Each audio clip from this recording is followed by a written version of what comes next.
Hello, it's Jay here for another waffle. It's been about 2 weeks since my last one, which is fine because nothing much happens in my life, so you might as well just give myself a little space in there. We had a visit from our young niece on my wife's side of the family, which is always great. She is 3 years old, a bundle bundle of energy, which actually managed to defeat Theo, our little 1-year-old Havanese, who is bursting with energy, but no, was completely defeated by the niece, who exhausted him to the point where he jumped up on Jaw's lap and was like, "I'm done, I'm done," which is good, and that was a good learning opportunity for my niece. Got to learn, like, oh, you know, Theo's a little bit tired. We're gonna let him rest, and you know, Uncle Jay can take over. Old arthritic Mr. J can take over. Yeah, so that was nice and fun. It is. I'm outside because I feel like strongly my waffle videos should happen outside. I am braving the elements, which means for Victoria there's rain. We are whinging lot here on the west coast. We had a good thing of about a week or two of just, sunshine. If you look in our backyard, the blossoms are out. There's flowers, which, I hi Kelly, hi Jason. I know that you're still under snow. We on the other hand in Victoria are complaining about rain, terrible rain and warm conditions. It's just awful here. So, and speaking of Jason, he one of the hosts of March of the Mammoth. I am continuing on. Hopefully, by the end of the day, I'll have gotten about 300 pages through A Place of Greater Safety, the novel about the French Revolution by Hilary Mantel, which it's not as gripping as her Cromwell trilogy. It's focusing on a lot of different fellows, and while they're all as kind of complex and are undoubtedly, since a lot of them are going to be participating in the reign of terror kind of idealistic fervor of their ideas grinding up large numbers of human beings, it's they're a complicated bunch, and they're people that you kind of have to keep in mind. These are going to turn into, a good number of them are going to be mass murderers, and some of them are going to be the victims of mass murder. Though the ones who you see that are going to get chopped up are also the ones who have participated in a horrendous system of, systematically starving and killing peasants and those beneath them in the great triangle of society. So there is that. There is that. You know, as and I look at recent, and it's the striking thing is with a lot of these characters is they're sort of just like it's striking about how much they are just sort of regular people. Like Robespierre is sort of just kind of a bit of a prudish lawyer, bit of a kind of a straight-laced guy, and it's like, how that turns out, and that's as an architect of one of the reign of terror of the first kind of secular state of mass executions. It's somewhat chilling there, and you start looking at people in our own society today who have very idealistic notions, and you can start to see some of the fear that white people like myself who are living in rich, wealthy countries might feel kind of a little bit of concern, a little bit of fear over people like that, because people like that have done a lot of stuff in the name of peace and justice and fraternity, have perpetrated some as equally nasty shit as people on the right. And I would count myself as someone who's probably fairly left-leaning, though I'm a middle-class apathetic dude, so take that as what you will about exactly where I'm at.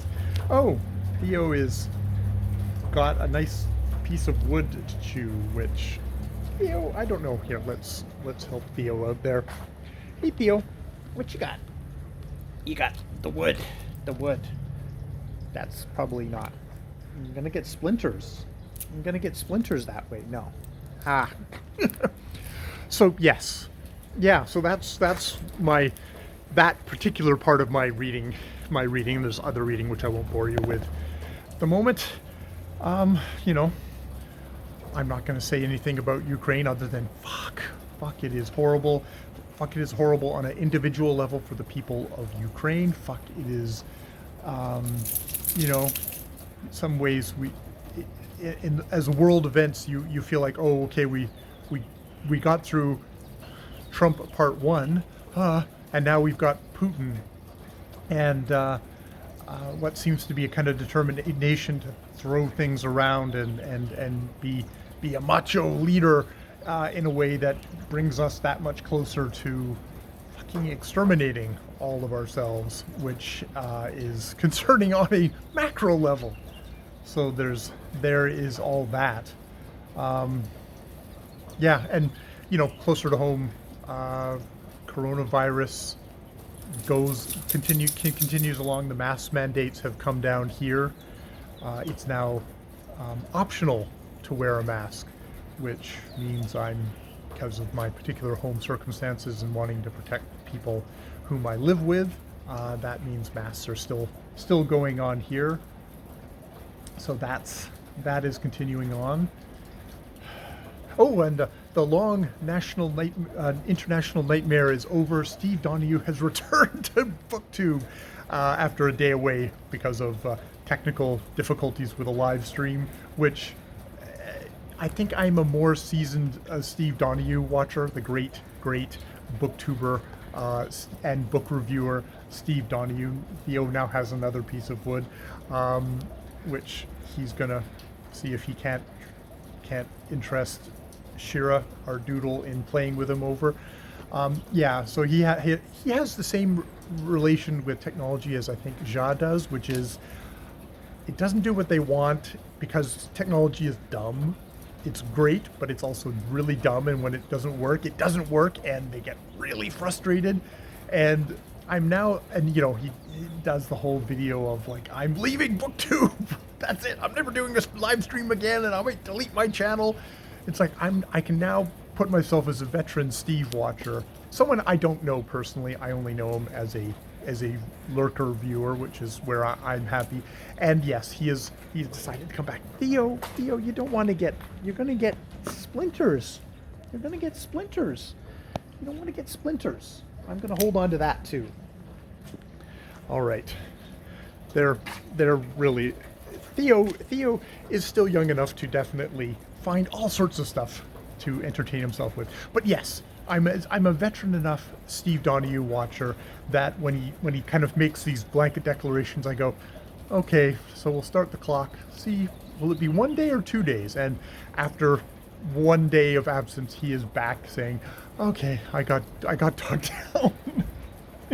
Which isn't to say all the YouTube stuff isn't infuriating. It is an amazingly complex system, and it's a miracle that it actually works as good as it does. We're having horrible difficulties with our internet and TV provider at the moment, and every time you see a little system, relatively just only works in one nation, and you think about how basic and terrible that is compared to something like YouTube or other YouTube, Facebook, all the giant tech companies, and how wonderfully customized these things are to sucking us all in and making us waste all our time. It's like, oh God, you get a local internet provider and it's just like, oh my God, their website is so basic. But it's only that way because you're comparing it to something like YouTube or I assume Facebook or Twitter. I only actually interact with YouTube, and on a very basic level. YouTube, which actually I did a review of The Codebreaker, which is a book about a CRISPR, a new form of doing engineering, genetic material. Amazing, revolutionary.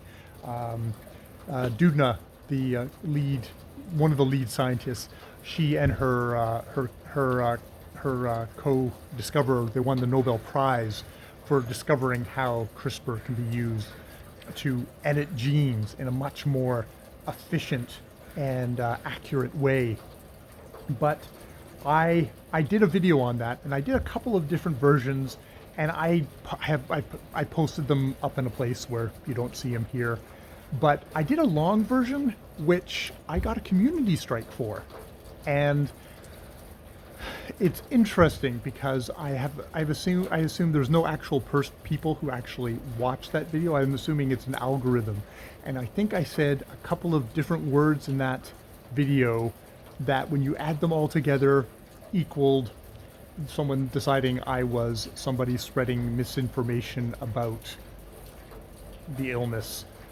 God, I probably already said the name of the illness in this video, but that I was spreading misinformation, whereas I think I talked about it very tangentially, and I definitely wasn't spreading there wasn't particularly any information about the illness in the video. But no, it got a community. I got a warning, and it got taken down. And there's a thing. It's like, oh, you can appeal. So I appealed, putting a thing, and I said, okay, well, if I don't get a response back for 4 or 5 weeks, then I'll know that an actual person reviewed this video on this completely nothing channel. I got a response back like the very next day, which is like, okay, this went back through a computer, and it was like, no, you're denied, and there's no recourse for appealing the denial of the appeal, which is fine. I don't care. It was the longer version, which I already thought was like, wow, this is like a half an hour book review. And I go off on all these tangents. So I had also posted the version that I ended up, releasing, which doesn't have that particular tangent or a bunch of other tangents in it.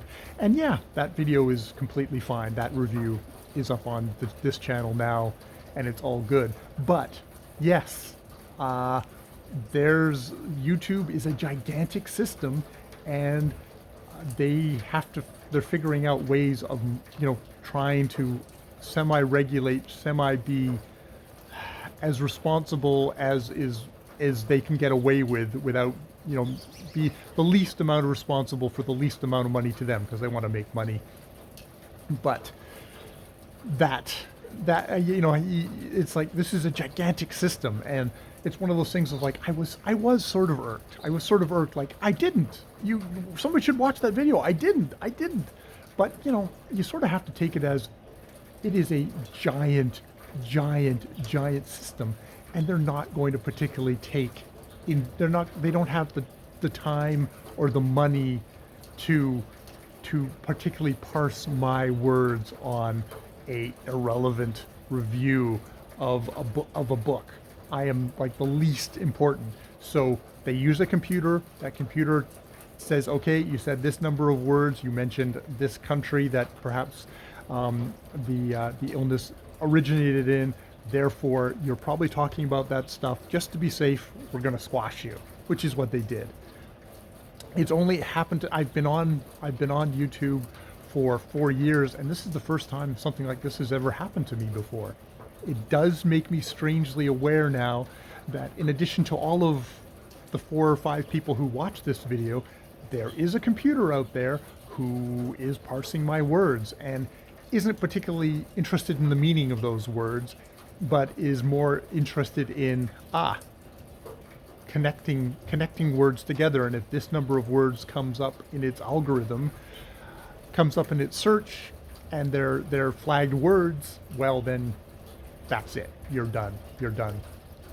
It's funny. I now feel a slight kinship with another fellow booktuber who really is being vocal and really does sound off on all this stuff. Is a discoverer of the Nile in a past life, and Yeah, it's like I kind of shook my head at his reviews, his videos there.